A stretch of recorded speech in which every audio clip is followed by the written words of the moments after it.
আমি এখন আমগুলো ধুয়ে নিচ্ছি। এই আমগুলো আমি ফ্রিজে সংরক্ষণ করব। আমি এইভাবে সংরক্ষণ করে এই আম পরে খাবো। কিভাবে সংরক্ষণ করতে হয় আমি দেখিয়ে দিচ্ছি। আমগুলো আমি প্রথমে ভালো করে ধুয়ে নিচ্ছি।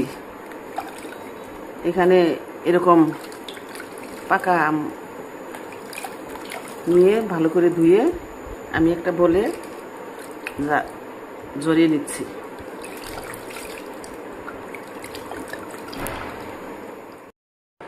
এখন আমি আমগুলো ভালো করে মুছে নিচ্ছি যাতে কোনো পানি লেগে না থাকে।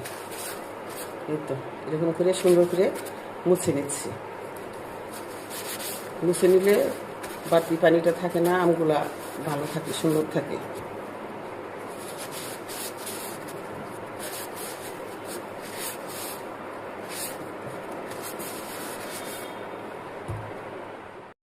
আমার আমগুলা ভালো করে ধুয়ে মুছে পরিষ্কার করে নিছি। একটু করে দেবো, আরো করে। এখন আমি এগুলো পেপার দিয়ে আমি এখন এভাবে মুড়িয়ে নিচ্ছি।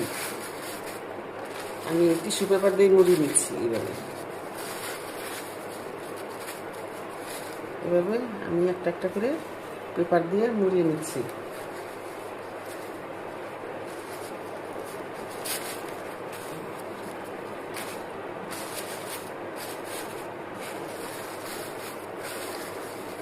এভাবে একটা একটা আম ভালো করে টিস্যু পেপার দিয়ে মুড়িয়ে নিচ্ছি। যাদের টিস্যু পেপার আছে তারা টিস্যু পেপার দিয়ে মুড়িয়ে নেবেন।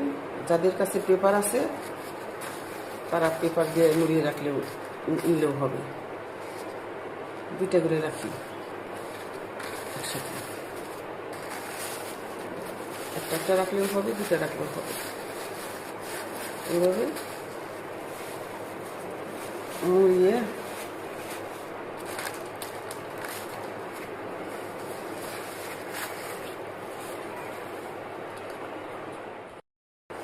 এখন আমার টিস্যু দিয়ে আম পেঁচানো শেষ। এখন আমি এভাবে এই যে একটা পলিথিনে এভাবে ভরে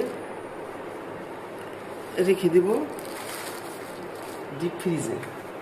এটা 1 বছর পর্যন্ত সংরক্ষণ করা যায়।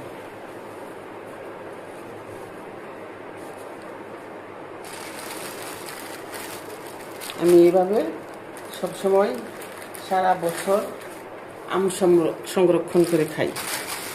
আপনারা চাইলে ট্রাই করে দেখতে পারেন আমার মতো করে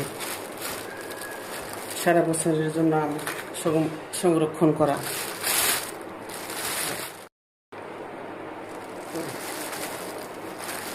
পলিথিনটা এইভাবে ভালো করে আমি বেঁধে নিব।